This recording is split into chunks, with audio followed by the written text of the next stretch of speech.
Bismillahirrahmanirrahim. Assalamualaikum warahmatullahi wabarakatuh. Innal hamdalillah nahmaduhu wa nasta'inuhu wa nastaghfiruh wa na'udzu billahi min syururi anfusina wa min sayyiati a'malina. May yahdihillahu fala mudilla lahu wa may yudlilhu fala hadiya lahu. Asyhadu an la ilaha illallah wahdahu la syarika lahu wa asyhadu anna Muhammadan 'abduhu wa rasuluhu la nabiyya ba'dahu. Allahumma shalli ala Muhammad wa ala ali Muhammad. Jamaah subuh yang dirahmati Allah, puja dan puji syukur kita panjatkan kehadirat Allah Subhanahu wa taala yang telah begitu banyak memberikan nikmat iman, Islam dan kesehatan tentunya sehingga kita bisa melaksanakan sholat subuh berjamaah. Insyaallah kita lanjutkan dengan ta'lim rutin kita yang pada pagi ini insyaallah akan disampaikan oleh guru kita Kiai Haji Muhammad Nasihin Basyaiban LC MA yang akan menyampaikan materi terkait dengan adab amalatil Quran. Salawat dan salam semoga selalu tercurah kepada tauladan kita, makhluk mulia Nabi Muhammad SAW, pada keluarga, kepada sahabat. InsyaAllah kita sebagai umatnya bisa mentauladani beliau dan mengamalkan sunnah-sunnahnya. Amin. Sebelum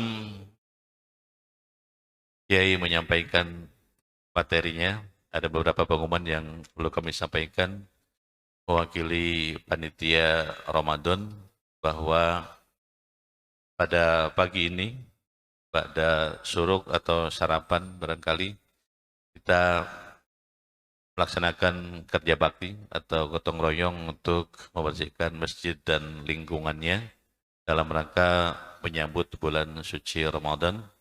Mudah-mudahan kita sampaikan usia di bulan suci Ramadan. Amin. Allahumma balighna Ramadan.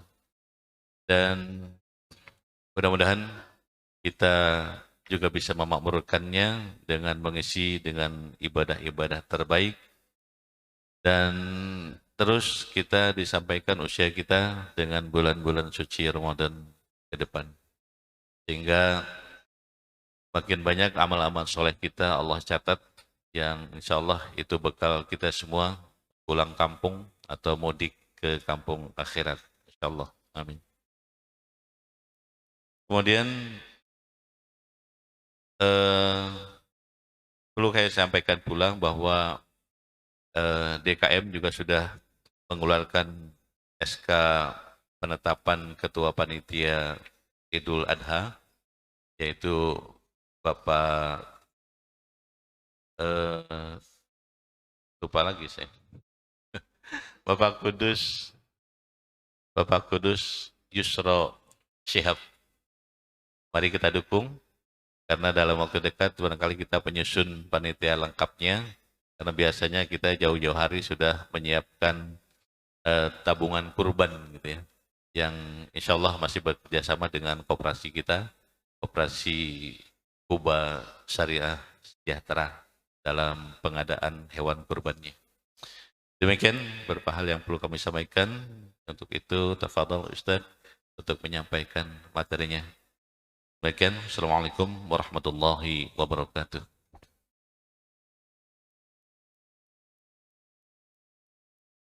السلام عليكم ورحمة الله وبركاته. بسم الله، الحمد لله، والصلاة والسلام على رسول الله سيدنا وحبيبنا وشفيعنا وقرة أعيننا ومولانا محمد ابن عبد الله وعلى آله وصحبه ومن والاه. اللهم صل وسلم وبارك وكرم وعظم وتكرم وتحنن وترحم على نبينا محمد مفتاح باب رحمة الله عدد ما في علم الله، صلاة وسلاما دائمين بدوام ملك الله وعلى آله وصحبه. سبحانك لا علم لنا إلا ما علمتنا إنك أنت العليم الحكيم. قال رب اشرح لي صدري ويسر لي أمري واحلل عقدة من لساني يفقه قولي. رب زدني علما وارزقني فهما يا أرحم الراحمين. وبعد، نويت التعلم والتعليم والتذكر والتذكير والنفع والانتفاع والإفادة والاستفادة والحث على التمسك بكتاب الله وسنة رسول الله والدعاء إلى الهدى والدلالة على الخير وابتغاء وجه الله ومرضاته وقربه سبحانه وتعالى والحمد لله رب العالمين. أخص بذكره terkhusus kepada pengurus DKM Masjid Quba Taman Royal 2, para sepuh, para guru, para masyayikh, para asatidz yang hadir di pagi subuh hari ini. Semoga Allah Subhanahu wa taala memanjangkan umurnya dalam barakah dan ketaatan. Amin Allahumma amin. Jamaah salat subuh, saudaraku sekalian yang dirahmati Allah.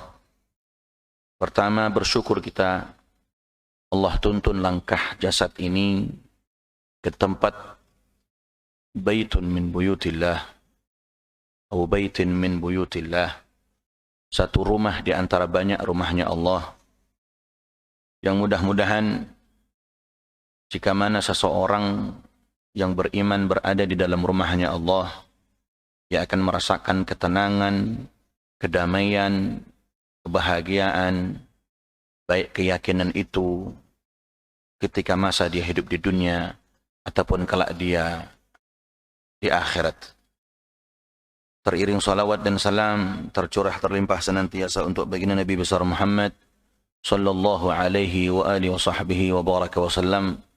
Tentu sering kita menyebut kalimat uswah hasanah, tauladan terbaik, contoh sempurna dan paripurna, yakni sosok Sayyidil Wujud baginda Nabi besar Muhammad sallallahu alaihi wasallam. Ingin kita menirunya, ingin kita mengikutinya, ingin kita menauladaninya sempurna, akan tetapi dengan keterbatasan kita dan juga kedudukan kita yang bisa jadi sangat jauh, akan tetapi minimal ikhtiar, usaha, keinginan, harapan untuk menjadikan beliau sebagai contoh dan tauladan, senantiasa kita perjuangkan bagaimana keutamaan-keutamaan yang kita akan dapatkan dengan mengikuti jalan beliau. Amin Allahumma amin. Dengan demikian Allah Subhanahu wa taala akan menjadikan kita orang yang paling mencintai Nabi dan paling dicintai Nabi Muhammad sallallahu alaihi wasallam. Hadirin jamaah sekalian yang rahmati Allah, sampailah kita bagi hari ini pada bab yang kedua, al-babu tsani fi tarjihil qiraah wal qari'i ala ghairihima, yaitu bab yang menerangkan tentang keunggulan membaca Al-Qur'an dan pembaca Al-Qur'an atas selainnya. At-tarjih al-qiraah wal qari'. Kalau disebut qari itu biasanya ada konotasi atau tendensinya kepada orang yang punya keahlian atau punya kemampuan atau punya kekhususan suara bagus, paham lagu-lagu, maka disebutlah dia qari. Padahal yang disebut qari di sini adalah pembaca. Baik dia membaca dengan mushaful murattal dengan tartil ataupun mushaful mujawwad dengan mushaf atau dengan cara membaca yang sangat hati-hati. Maka penting diketahui bahwa membaca Al-Quran itu juga ada tingkatannya. Kalau orang membaca Al-Quran di dalam sholat tidak bisa memakai metode atau cara tahqiq atau mujawwad karena akan terlalu lambat.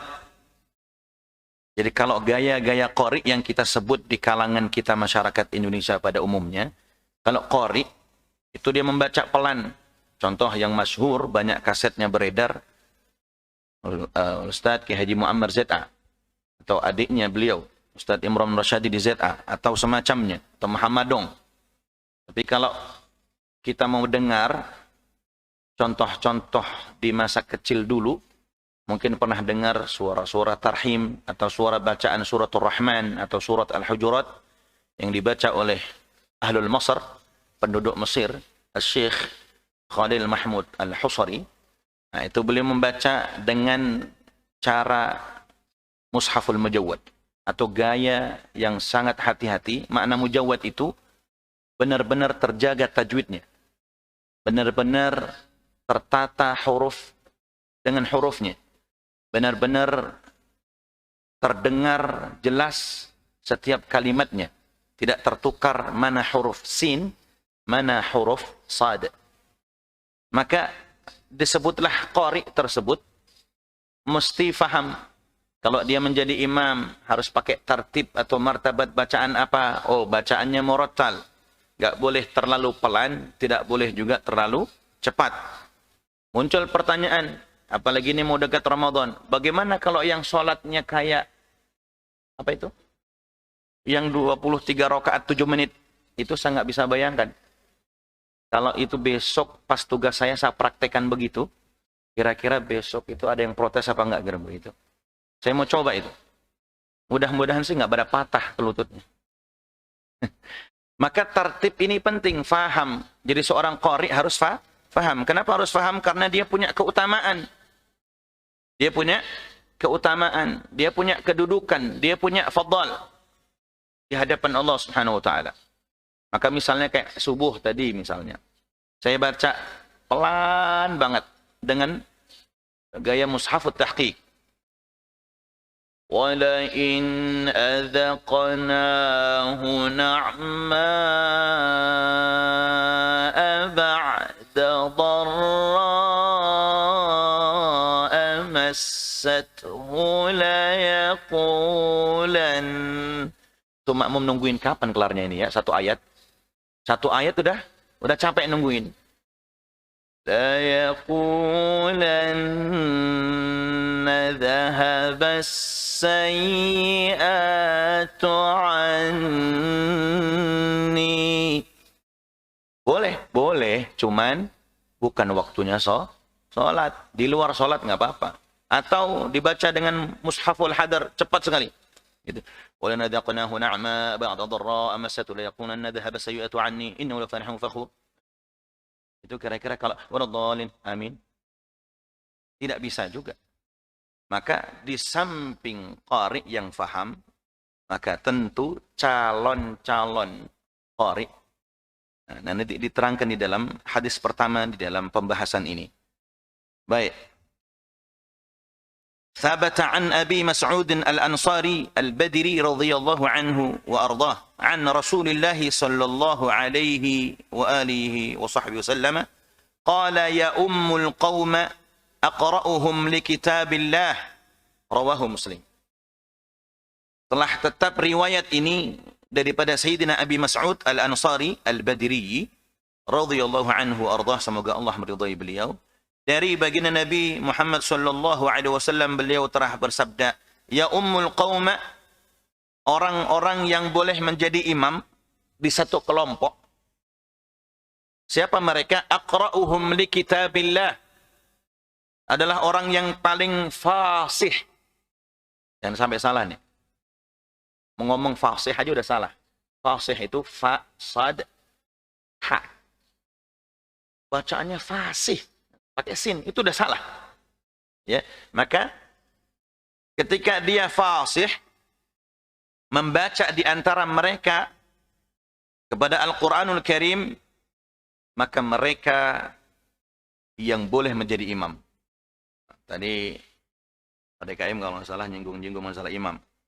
Di dalam kitab Al-Imam Syafi'i rahimahullah, Imam Syafi'i, ya, karena kita Indonesia ini rata-rata madhabnya Syafi'iyah.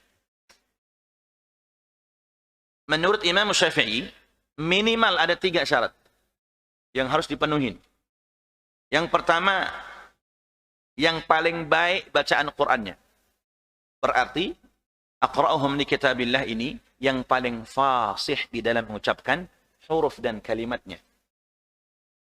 Misalnya dia tidak tertukar mana ain, mana alif. Siratal ladzina am'amta alaihim. Misalnya begitu. Ini itu ain semua, Pak Hamzah semua. Siratal ladzina an'amta, ya, susah. Ya, kalau sudah begitu, nggak usah disuruh mundur, mundur aja mundur. Ya. Terus kemudian yang kedua yang paling faqih. Apa itu yang paling faqih? Yang faham ilmu salat. Yang faham betul rukun dan sunnah salat. Salah satu di antaranya adalah sunnah-sunnah salat yang sering ditinggalkan oleh banyak di antara kita.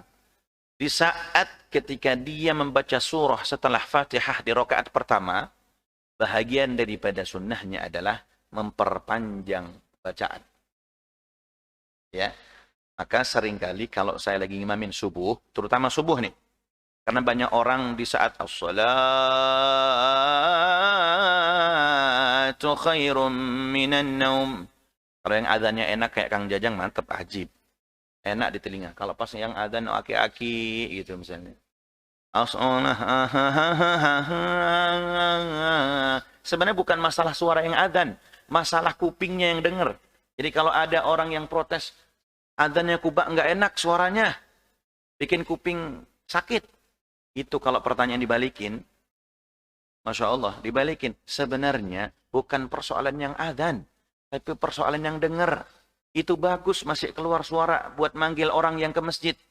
Kenapa? Karena kalau yang adzan suaranya jelek, maka yang bagus kayaknya masih tidur. Kok ada di masjid yang suaranya jelek adzan, aki-aki lagi, bukan persoalan aki-aki dan suaranya yang jelek, tapi persoalannya adalah anak-anak muda yang suaranya indah masih molor.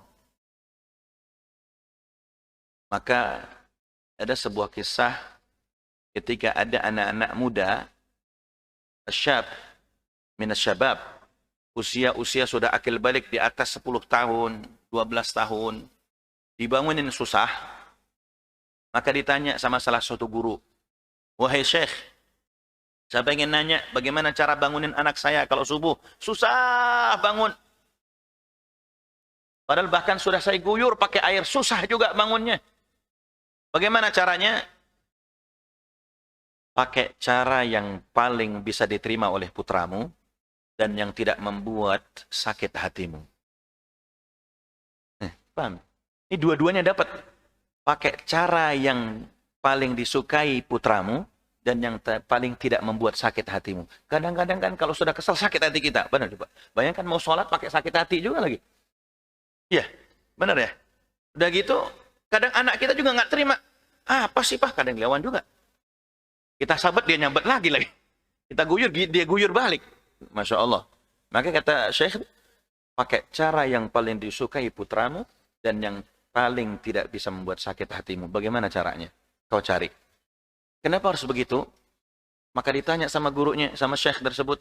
Seandainya rumahmu saat itu kebakaran, berkobar api, menyala-nyala di rumahmu, anakmu masih tertidur, apakah engkau akan biarkan putramu tetap tertidur lalu terbakar hangus dengan api yang berkobar tersebut? Gak mungkin, Syekh. Saya pasti bawa dia, saya bangunin, bukan hanya bangunin, saya angkat. Biar tidak meninggal sia-sia dia. Oh, begitu. Berarti kau lebih takut api dunia dibandingkan api akhirah. Bapak, ini yang seringkali kita lupa. Ya, banyak orang yang lebih takut ancaman dunia dibandingkan dengan beratnya azab nerakanya Allah Subhanahu wa taala. Maka mulailah kita bangunin anak-anak kita, yuk nak, yuk kita ambil kemuliaan, kesempatan untuk mendapatkan kemuliaan dari Allah. Baik. Yang ketiga, setelah fasih, setelah faqih, paham betul fikih salat, bukan hanya sekedar dipanjangkan bacaan di rakaat pertama agar tidak ada yang masbuk makmum itu. Saat rukuk pun sama. Rukuk salat di rakaat pertama pun bahagian daripada sunnah. Jadi diperlama. Agar apa? Agar dia masih bisa mendapatkan rakaat pertama. Ini penting. Ya, rukuk dilamain. Bacalah minimal 11 kali. Jangan baca 3 kali. Subhana rabbiyal a'la. Bihamdih, subhana rabbiyal a'la, bihamdih, gitu misalnya, ya. Apa namanya? Subhana rabbil azim, bihamdih, subhana rabbil azim, bihamdih. 11 kali.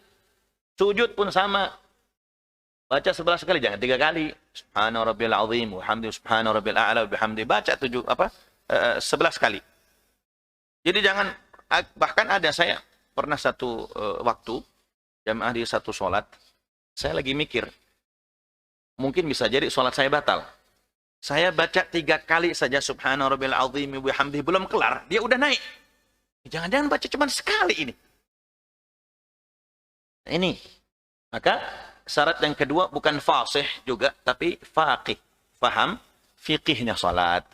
Kalau dia batal, nih imam batal nih, makmum yang di belakang nih syaratnya minimal kanan kiri 2, tengah 1. 5 baris depan nih.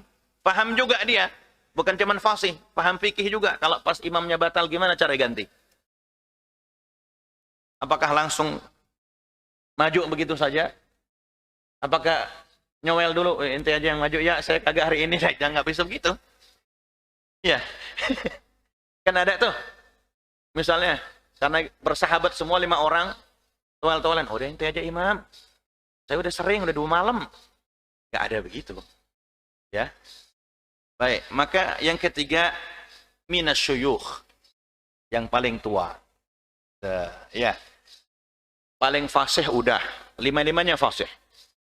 Yang paling faqih, paham fikih salat, udah 5-5-nya sama-sama paham. Maka yang ketiga nih, minasyuyukh, yang paling tua siapa ini? Oh, yang paling tua, misalnya berdiri di belakang imam tetapnya, imam rawatibnya Masjid Kuba. Siapa yang paling sepuh di belakang? Kalau sudah yang fasih, faqih sudah. Tinggal yang paling tua siapa? Karena banyak di kampung-kampung atau bahkan mungkin di masjid-masjid pinggir jalan yang besar masih pakai yang ketiga ini. Mana yang paling tua? Udah dia aja. Udah yang paling tua, sorbannya gede, imamahnya kelihatan tinggi begitu, munggul, udah. Udah begini aja udah. Tangan udah begini. Padahal bukan persoalan ini. Syarat imam itu nggak gampang. Baik. Maka ya ummul qauma aqra'uhum li kitabillah. Maka diutamakan dan boleh dipilih menjadi imam di satu kelompok adalah yang paling fasih membaca Al-Qur'an di antara yang ada. Wa 'an Ibnu Abbas radhiyallahu anhuma qala kana al-qurra ashab majlis Umar radhiyallahu anhu wa musyawaratihi kuhulan kanu aw syubbata, rawahu al-Bukhari fi sahihih. Dan juga diriwayatkan daripada Sayyidina Ibnu Abbas, semoga Allah meridainya, beliau berkata, adalah para pembaca Al-Quran, Al-Qurra. Balik ke tadi, Al-Qurra, yaitu Al-Qari. Kalau Al-Qurra berarti pembaca semua, banyak, tidak satu. Kalau Qari bisa cuma satu orang. Tapi kalau Al-Qurra, semua. Misalnya satu masjid ini, Qari semua, pembaca Al-Quran semua. Bacaannya fasih semua. Maka dikatakan Ibn Abbas, kana al-qurra, yaitu pembaca Al-Quran, para sahabat yang dekat dengan majlisnya Sayyidina Umar ibn al-Khattab, radhiyallahu anhu, dan orang-orang yang memberi nasihat kepada beliau, berupa orang-orang dewasa. Jadi dulu itu, di masa Sayyidina Umar, yang menjadi qurra itu, atau qari, atau imam-imam, dan yang menjadi penasehat-penasehat di masa itu orang-orang dewasa. Akan tetapi, tidak juga semua orang dewasa. Kanu kuhulan au syubbata. Jadi, ada yang usianya 30 ke bawah, ada yang usianya rentang antara baina 30 sanawat ila 50 sanawat. Antara 30-50. Kenapa? Karena masih 50 nih, masih produktif. Kecerdasannya, ya, atau ketangkasannya masih terjaga. Tapi kalau sudah usia 60-70 mulai lemah. Bukan hanya secara fisik. Makanya, Pak DKM sudah berapa? 50? Ya, 5, masih 60, di bawah 60. Jadi, yang menjadi penasehat beliau di masa itu, ya, kemudian yang menjadi sahabat-sahabatnya Sayyidina Umar, itu antara 30 ke bawah, 30 ke atas. Batasnya 50. Ya. Jadi bidayah 30 Nihayah 50. Gitu. Ini riwayatkan daripada Imam Bukhari di dalam sahihnya beliau. Wa sayati fil bab ba'da hadha ahadithu tadkhulu fi hadha al-bab. Wa a'lamu anna al-madhhab as-sahih al-mukhtar alladhi alayhi man yu'tamadu alayhi min al-ulama anna qira'at al-Qur'ana afdalu min at-tasbih wa at-tahlil wa ghayrihima min al-adhkar wa qad tadhaharat al-adillah ala dhalik. Maka dan akan datang penjelasan nanti di bab-bab setelah bab ini ada berupa hadis-hadis yang masuk di dalam kajian bab ini. Jadi nanti ada bab setelah ini juga masih membahas tentang perkara imam dan orang-orang yang pantas atau boleh dijadikan imam atau penasehat atau yang bisa memimpin musyawarah, yang fasih, yang faham fikih, yang juga tuyuh, cukup umur. Karena sebahagian kadang-kadang kalau kita melihat anak-anak usia di bawah 30-20 tahun, mungkin kepantasan tidak, walaupun mungkin umur sudah ada, tapi kepantasan tidak, karena kadang-kadang kecerdasan harus dibarengi dengan cara yang berpikir, cara berpikir yang bijak dan arif. Apalagi di dalam satu kesempatan harus musyawarah, memimpin musyawarah tentu orang yang lebih dewasa. Baik. Dan ketahuilah, kata beliau, bahwa madhab, pendapat yang sahih, yang dipilih, yang berpegang teguh dengan kalangan ulama kepada pendapat tersebut, yaitu bahwa anna qira'at al-Qur'ana afdalu min at-tasbih wa tahlil wa ghairihima min al-adhkar. Membaca Al-Quran itu lebih utama daripada atau dibandingkan bertasbih, bertahlil, dan selain keduanya dari berbagai macam zikir. Sudah saya sampaikan beberapa bulan yang lalu bahwa siapapun kita yang menyibukkan diri dengan membaca Al-Quran itu mendapatkan keutamaan sebagaimana keutamaan Allah Subhanahu wa Ta'ala atas makhluk. Ya, jadi Al-Quran itu sairil kalam. Jadi kalau kita ngomong macam-macam, hatta zikir, misalnya ada orang yang satu ngobrol, kemudian yang satu baca Quran, yang satu zikir. Dia zikirnya nggak usah banyak-banyak, cuman zikir Allah, Allah, Allah, atau ya Allah, ya Allah. Maka yang baca Quran tadi itu al-qurra awi qira'at al-Qur'ani afdal, atau yang baca Quran itu tetap masih utama. Mana yang lebih bagus tuh? Yang satu ngobrol nggak tahu ngobrol apa, nggak jelas. Kita juga nggak mau prasangka buruk, misalnya begitu. Tapi yang satu udah ketahuan tuh, dia dari tadi zikirnya ya Allah, ya Allah.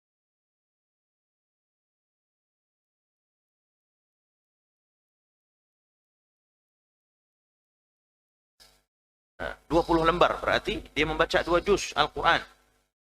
Kira-kira menurut antum yang mana yang paling bagus? Maka disebutkan dalam hadis ini, anna qira'at al-Qur'ana afdal. Membaca Quran lebih utama. Kenapa sebab? Karena dia memiliki keutamaan dibanding semua ucapan yang keluar daripada lisan. Kafadlillahi, sebagaimana keutamaan Allah atas seluruh makhluknya. Baik. Dan sungguh telah jelas daripada dalil-dalil yang mengenai hal tersebut. Baik, selesai kita bicara tentang bagaimana orang yang boleh atau dijadikan imam di satu kaum atau di antara yang ada. Misalnya pas liburan, ada saudara-saudara kita kumpul kepingin berlibur di satu tempat. Nggak bisa juga, abang yang paling tua nih bang, abang jadi imam. Wah, nggak bisa begitu. Kan ente dek yang paling fasih Qur'annya. Tapi adik-adik yang nomor 2. Ah, tapi kau aja lah. Kau kan fasih Qur'annya. Kau pula paham dulu ngaji kitab sama di pesantren. Kalau masalah tua, abang lah paling tua. Kata yang paling tua tuh. Tapi kalau fasih, kalah sama yang nomor 3. Tapi yang paling komplit, nomor 2. Dia fasih juga. faqih juga, umurnya cukup. Karena biasanya kalau adik beradik tuh, atau adik kakak, paling cuma jarak 2 tahun. Berarti adik yang kedua 2 tahun. Kalau dia 34, dia cuma 32. Ke adik yang terakhir ya 30 tahun. Berarti mana yang harus dituju imam? Yang nomor 2, yang paling tengah. Karena dia yang paling fasih, yang paling faqih, paham sholat. Jangan sampai nanti masalah tua, abang aja yang paling tua. Sekali imam Allahu Akbar, dia bingung. Allahu Akbar apa ini? Masa baru takbiratul ihram sudah bingung. Nanti mau baca ayat apa, surah yang mana. Bahkan baca Fatihah pun belum fasih. Nah, nggak bisa. Segeralah mundur. Jangan main maju aja.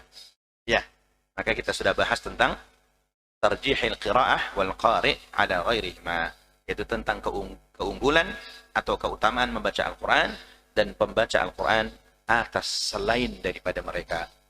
Maka mudah-mudahan kita dan anak-anak cucu kita dianugerahi lisan yang fasih, ya, paham Al-Quran, kuat hafalannya, lancar juga hafalannya, dan juga kuat di dalam memahami setiap ilmu fiqih, agar kita juga lebih bisa memahami ilmu-ilmu lain.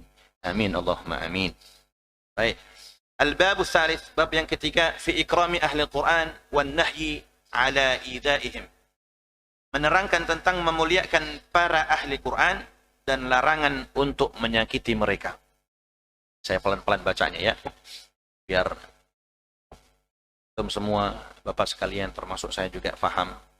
Jadi yang punya kewajiban ini bukan cuman Bapak-bapak atau saya, semua punya. Kita sampaikan kepada orang-orang yang kita sayangi, yakni memuliakan ahlul Quran dan larangan untuk menyakiti ahlul Quran. Allah Subhanahu wa taala berfirman di dalam suratul Hajj ayat ke-32, A'udzu billahi minasy syaithanir rajim. وَمَن يُعَظِّمْ شَعَائِرَ اللَّهِ فَإِنَّهَا مِن تَقْوَى الْقُلُوبِ. Allah berfirman, dan barang siapa mengagungkan syiar-syiar Allah, maka sesungguhnya itu timbul daripada ketakwaan di dalam hati-hati mereka. Dan Allah juga berfirman di dalam surah Hajj ayat ke-30, berarti ayat sebelumnya ya.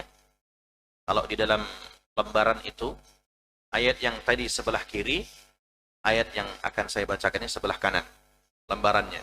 Jadi itu masih kalau dijadikan satu-satu lembar. Yang atasnya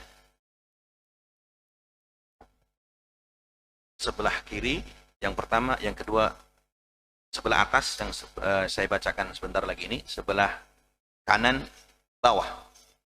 وقال تعالى ومن يعظم حرمات الله فهو خير له عند ربه. Dan Allah Subhanahu wa taala berfirman, dan barang siapa mengagungkan apa-apa yang terhormat di sisi Allah, maka itu adalah lebih baik baginya di sisi Rabbul Alamin. وقال تعالى di dalam suratul Hajar Allah berfirman di ayat ke-88 وَاخْفِضْ جَنَاحَكَ لِلْمُؤْمِنِينَ. Dan berendah dirilah kalian semua terhadap orang-orang yang beriman. Satu ayat lagi saya bacakan. وَقَالَ تَعَالَى وَالَّذِينَ يُؤْذُونَ الْمُؤْمِنِينَ وَالْمُؤْمِنَاتِ بِغَيْرِ مَا اكْتَسَبُوا فَقَدِ احْتَمَلُوا بُهْتَانًا وَإِثْمًا مُبِينًا. Ya, kalau yang tadi itu di akhir suratul Hajar, atau di lembaran terakhir ya, karena dia ada di akhir-akhir surah. Kemudian yang terakhir itu suratul Ahzab ayat 58. Jadi lembaran terakhir juga dalam suratul Ahzab, atau 3 lembar dari juz 22. Dan orang-orang yang menyakiti orang yang beriman atau mukmin laki-laki dan mukmin perempuan tanpa kesalahan yang mereka perbuat, maka sesungguhnya mereka telah memikul kebohongan dan dosa yang nyata. Wa fil babi hadithu Abi Mas'ud al-Ansari wa hadithu Ibnu Abbas al-Mutaqaddimani fil babi tsani. Wa an Abi Musa al-Ash'ari radhiyallahu anhu qala. Saya bacakan sampai selesai dulu. Qala Rasulullah sallallahu alaihi wasallam, "Inna min ijlalillahi ta'ala ikrama dhi syaibah al-muslim wa hamilil qur'ana wa hamilil qur'ani ghairil ghali fihi wal jafi anhu wa ikrama dhi sultanil muqsiti." Rawahu Abu Dawud wa huwa hadithun hasan. Diriwayatkan daripada Abu Dawud dan hadisnya hadis kedudukannya baik atau hasan. Maka firman-firman yang di atas dibahas di dalam bab yang ketiga ini menyangkut pula hadis daripada Abi Mas'ud Al-Ansari dan juga hadis daripada Ibnu Abbas yang telah terdahulu di bab yang kedua yang tadi. Dan juga diriwayatkan daripada Abi Musa Al-Ash'ari, beliau berkata, Rasulullah sallallahu alaihi wasallam bersabda, "Inna min ijlalillah," sesungguhnya termasuk orang-orang yang mengagungkan Allah Ta'ala, yaitu orang-orang yang memuliakan mereka, yaitu orang yang dzisyaibah, yang telah beruban, yang beragama Islam. Syaibah, kalau menyebut syaibah itu sama dengan syaiban. Kenapa dulu sejarah kok disebut syaiban? Itu karena di masa usia muda, keturunan-keturunan dari marga ini, dari fam ini, sudah beruban. Maka disebut syaiban. Begitu. Nah, kemudian, di dalam hadis ini, makna orang-orang yang telah beruban, yaitu syuyukh tadi itu. Ya, yang dimaksud syuyukh, orang tua. Maka ketika kita mengagungkan orang tua, berarti kita telah mengagungkan Allah Subhanahu wa Ta'ala. Sebagaimana dalam satu riwayat sahabat mau berangkat subuh, dari riwayat tersebut Sayyidina Ali bin Abi Thalib mau berangkat sholat subuh, ternyata di depannya ada jalan orang tua aki-aki pakai tongkat. Jalannya pelan. Gak berani duluin. Hatta walaupun sudah mau iqamat.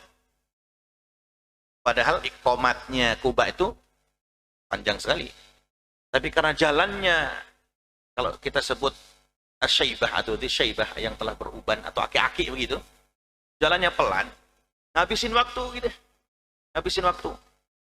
Maka kalau kita bawa kendaraan, biar waktunya cukup, walaupun seandainya dia ditawarin untuk misalnya, ayo, misalnya, Kong, ayo naik motor saya, kita boncengin, biar cepat nyampe masjid. Wah, jangan, Tong. Pahala langkah saya kurang nanti. Misalnya begitu. Pahala langkah saya kurang nanti. Iya, cuman langkah engkong lama banget, saya gak berani duluin. Iya, saya gak berani duluin. Udah naik aja. Atau bahkan kalau yang bawa mobil, udah naik mobil aja. Langkahnya mobil saya ini sama langkahnya engkong. Sama-sama cepat menuju surga. Oh, begitu. Karena niatnya juga sama-sama ke masjid. Ya, sama-sama langkahnya begitu, niatnya ke masjid. Insya Allah sama-sama sampai ke surga. Maka menghormati yang aki-aki tadi itu sama dengan ijlalillahi ta'ala, sama dengan menghormati dan mengagungkan Allah Subhanahu wa ta'ala. Wa hamilil Qur'an ghairil ghali fihi wal jafi anhu wa ikrama dhis sultanil muqsid, dan memuliakan tadi ahlul Qur'an. Ya, memuliakan ahlul Qur'an atau pengemban Al-Qur'an yang tidak berlebih-lebihan serta melampaui batas terhadap Al-Quran di dalam membacanya, dan orang tersebut tidak bergeser menyimpang dari Al-Quran dalam membacanya, meyakini maknanya, dan mengamalkan kandungannya. Banyak sekarang qari, saya sebut qari karena kita lebih memahami qari itu konotasinya pasti mereka yang sering ikut lomba MTQ dan lain sebagainya, pasti begitu, qari. Mereka dalam tujuannya untuk mempelajari ilmu laghamat, ilmu lagu pun sudah lain cerita. Biar orang nanti kalau dengar suara saya tertegun, terkaget-kaget atau terkagum-kagum, bukan kepada Qur'annya, tapi kepada suaranya. Padahal dikhawatirkan, bahkan ditakutkan bisa jadi ketika dia sudah membanggakan apa yang dia punya, dia sudah jauh daripada tujuan utamanya. Tidak lagi dengan tujuan membaca Al-Quran dan mendatangkan hidayah Allah dari lantunan Al-Quran tersebut. Sebagaimana dalam surah Taha, A'udzubillahi minasyaitonir rajim, Bismillahirrahmanirrahim. Taha, ma anzalna 'alaikal qur'ana litashqa illa tadhkiratan liman yakhsha. Tujuan diturunkan Al-Quran adalah kepada mereka yang agar tidak punya kesedihan, punya kegundahan hati, punya kegelisahan dalam sanubari mereka, dan juga sebagai peringatan, tazkirah, liman yakhsha, kepada orang-orang yang memiliki rasa takut kepada Allah Subhanahu wa Ta'ala. Jadi ketika dibacakan Quran, atau ketika dia membaca Quran, bertambah keimanannya. Makin kuat juga ketakwaannya kepada Allah Subhanahu wa Ta'ala. Baik. Kemudian, dan menghormati di Sultan Al-Muqsid. Siapa dia? Yaitu penguasa yang adil. Pemimpin yang adil. Maka orang yang memuliakan orang tua, yang memuliakan Ahlul Quran yang terjaga, baik secara akhlak dan adabnya kepada Quran. Dan yang ketiga, pemimpin atau penguasa yang adil. Tiga ini kita hormati karena Allah, maka itu sudah sebagaimana jalan baginda Nabi SAW. Begitu pula lah Nabi memberikan kehormatan kepada mereka semua. Mudah-mudahan bermanfaat. Saya kira cukup. Masih ada minggu lain di bulan yang akan datang. Dan mudah-mudahan kita bisa mengambil manfaat dan juga hikmah daripada apa yang saya sampaikan daripada kitab At-Tibyan fi Adab Hamalatul Quran. Wallahu a'lam. Baik, jazakallah Ustaz pemaparan ilmunya, sharing kepada kami semua yang hadir. Sebelum kita akhiri taklim kita di pagi ini, barangkali ada jamaah yang mau bertanya terkait dengan materi tadi. Silakan. Ya, ada lagi? Ya, Ustaz Jajang. Pak Toto.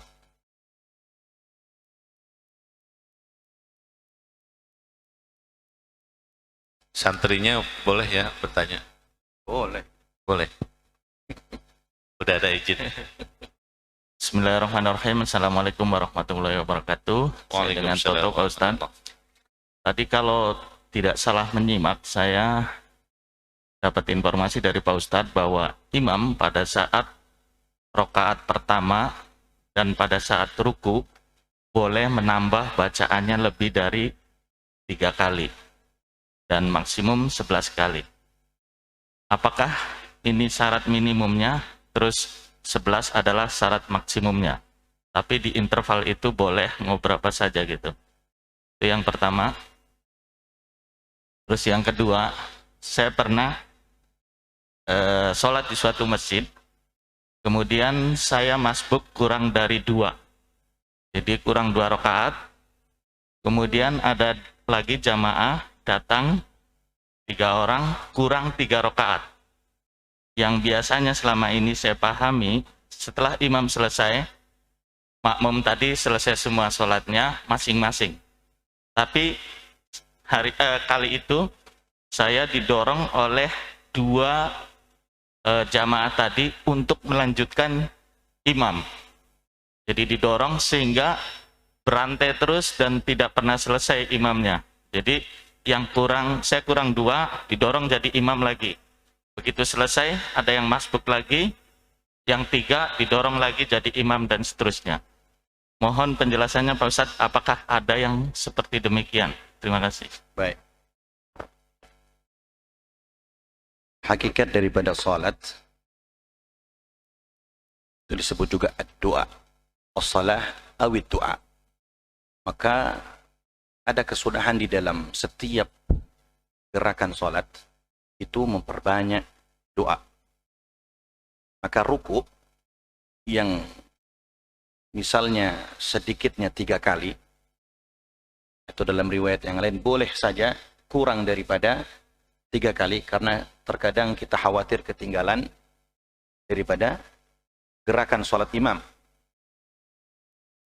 Akan tetapi bukan 11 menjadi batas maksimal, lebih banyak daripada itu pun tidak menjadi persoalan. Di mana dan kapan tidak bisa dalam sholat berjamaah atau kita saat menjadi imam. Khawatir nanti makmum ini berprasangka ini imam sedang bermasalah nih, jangan-jangan. Ya. Ya. Jadi Kalau banyaknya hitungan atau maksimum itu berapa, tidak ada.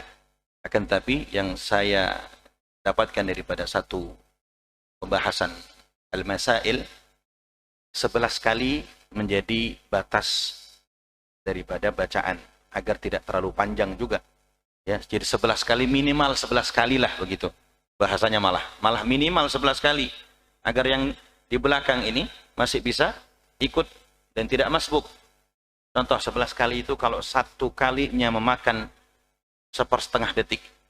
Berarti kalau kali 11 berapa kira-kira? Hanya 6 detik, 5 detik saja. 5 detik itu tidak lama. Ya. Bahkan seringkali ketika saya membaca 11 yang 5 detik itu pun, itu masih terasa lama saya. Wah, jangan-jangan kelamaan ini. Jangan-jangan kelamaan. Maka bagaimana ketika kita melakukan sholat sunnah sebagaimana sholat tasbih? Kita harus membaca berapa? 10 tasbih. Subhanallah, alhamdulillah, wa la ilaha illallah, wallahu akbar. 10. Berapa detik yang kita butuhkan? Kalimatnya lebih panjang daripada subhana rabbiyal azimi wa bihamdi. Baik, artinya seandainya di saat itu pula ada seseorang yang ingin menambahi kalimat selain daripada subhana rabbiyal azim, ala ma syi'ta, tambahkan. Karena itu doa. Dalam sholat itu doa. Maka perbanyaklah doa. Baik, yang kedua. Saya khawatir itu sebenarnya bukan masbuk Bapak. Mabuk kayaknya. Iya, yang tadi itu kayaknya bukan lagi masbuk. Lagi mabuk. Karena ketika sholat yang bilangannya sudah selesai dan dia menjadi imam, maka tidak lagi bisa menjadi imam kecuali makmum yang ada di belakangnya berganti dia menjadi imam. Kalau yang imam menjadi imam lagi, menjadi imam, kira-kira berapa rakaat? Ya. Ya, kalau makmum menjadi imam, maka dia salah satunya menggantikan menjadi imam. Agar, karena begini Bapak, di dalam sholat nih, contoh, saya lagi sholat. Ini biasanya di rest area tol, ya. Biasanya di rest area tol. Orang nggak tahu kita sedang sholat sunnah atau mungkin sedang mau jamak. Ya, biasanya mau jamak. Ini persoalan juga. Itu lagi-lagi masalah fikih. Kita lagi sholat sunnah, tiba-tiba ada yang nawel. Atau nggak usah pakai nawel lah. Langsung berdiri sebelah kanan kita. Maka sikap kita bukan hanya sekedar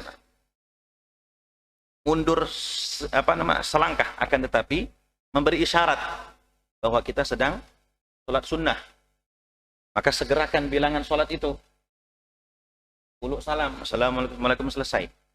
Agar dia juga melakukan sholat sebagaimana mestinya. Kadang-kadang kita bingung saat itu. Ngasih taunya gimana nih lagi sholat? Iya. Iya. Karena saya sering Pak begitu. Atau sedang jamak. Kita sholat maghrib selesai.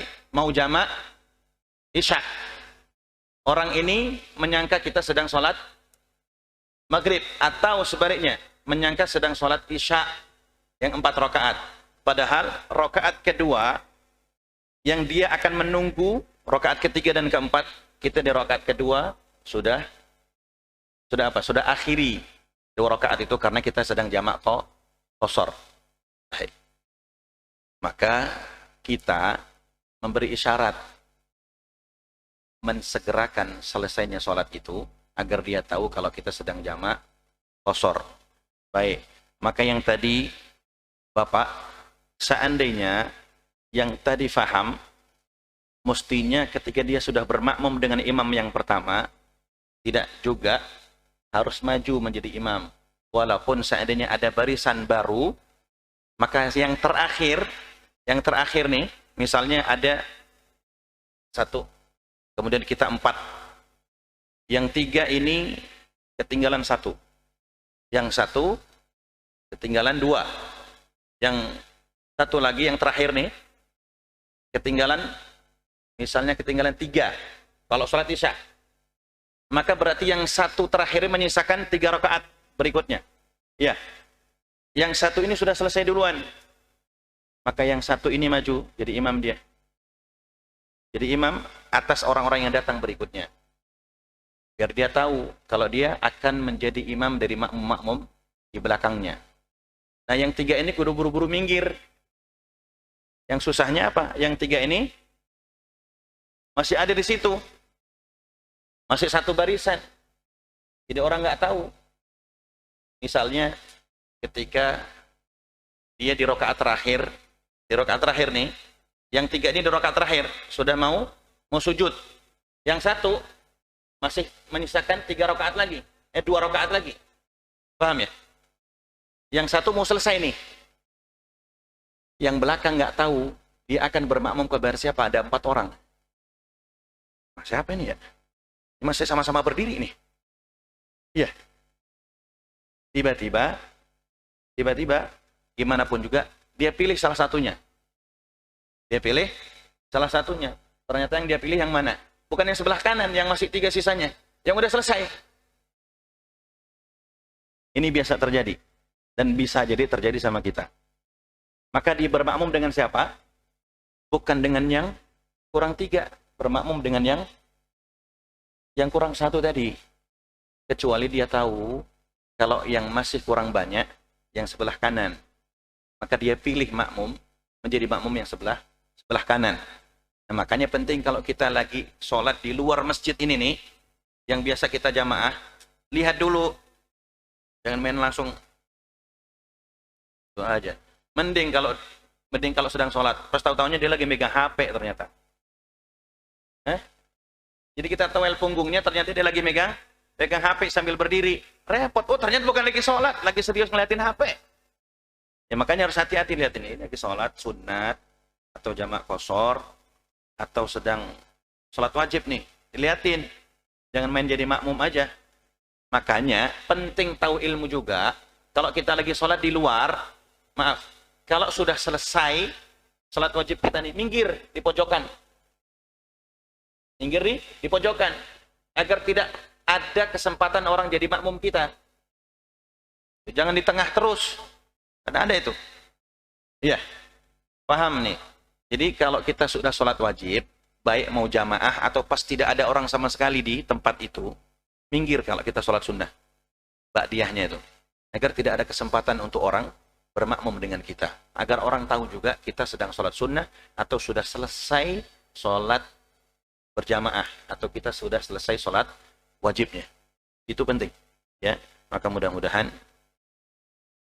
sama-sama paham. Saya juga sering terjadi begitu. Baik saya menjadi makmum orang yang kemudian kena prank, ternyata lagi sholat sunnah juga dia.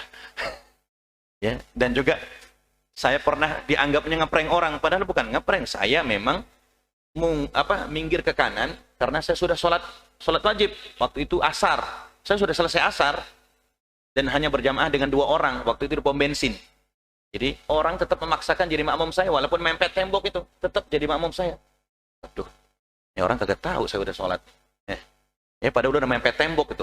Kalau seandainya dia mau jadi makmum di luar tembok. Baik, wallahu a'lam. Mungkin saya lanjutkan Ustaz pertanyaannya. Baik. Kadang-kadang ada kondisi seperti ini Ustaz. Saya melanjutkan yang tadi. Apabila tadi makmum yang masbuk berdiri, pilihannya apakah kita berimam kepada orang yang masbuk tadi atau kita membuat grup baru. Pertanyaan kedua, kapan kita membuat grup baru? Apakah menunggu grup imam yang pertama tadi selesai salam dulu atau langsung membuat grup baru? Ini juga sering terjadi kondisi di rest area. Baik. Sehingga dalam satu masjid ada 2 imam.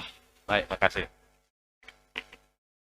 Sebenarnya kalau di dalam fikih itu, ketika sudah ada barisan sholat, kita tidak boleh bikin barisan lain. Ya, tunggu sampai selesai sholat yang di depan. Selesai sholat, baru kita ambil barisan. Makanya kalau di rest area atau di bandara, di musola-musola itu, biarkan dulu selesai. Karena kita tidak tahu, yang di depan itu, dia sedang berniat sholat wajib saja, artinya tidak dengan menjamak qashar, atau dengan mengqashar, kita tidak tahu. Maka biarkan dulu selesai, baru kita ambil barisan berikutnya.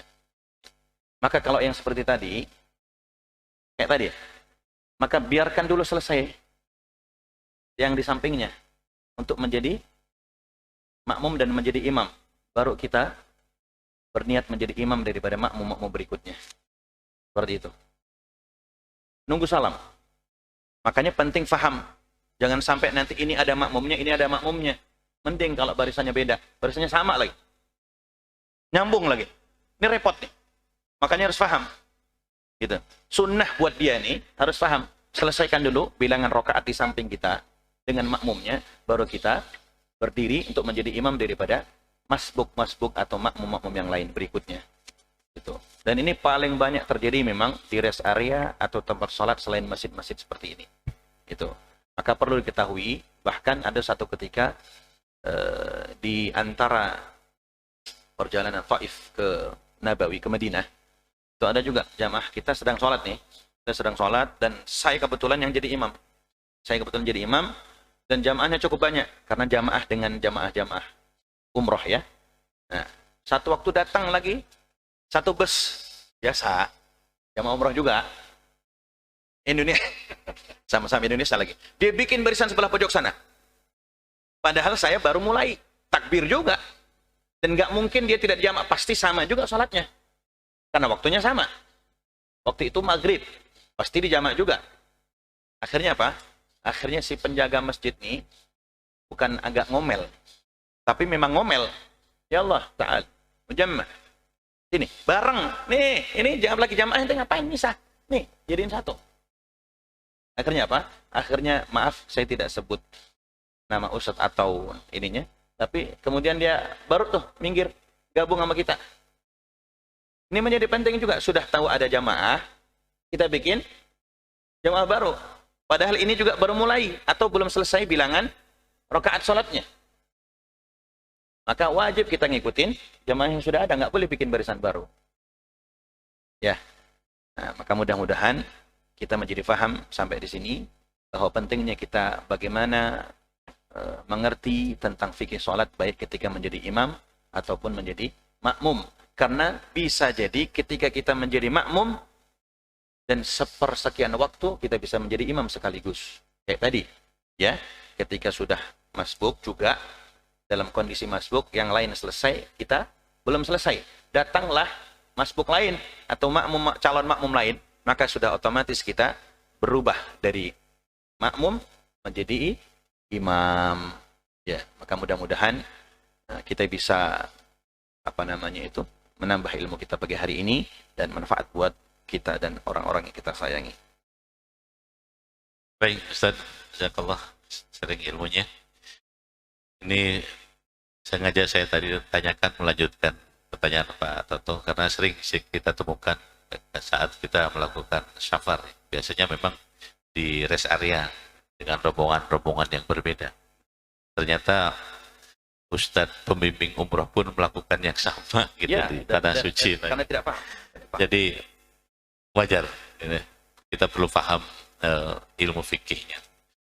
Baik Ustadz, dan kita tidak ada pertanyaan lagi.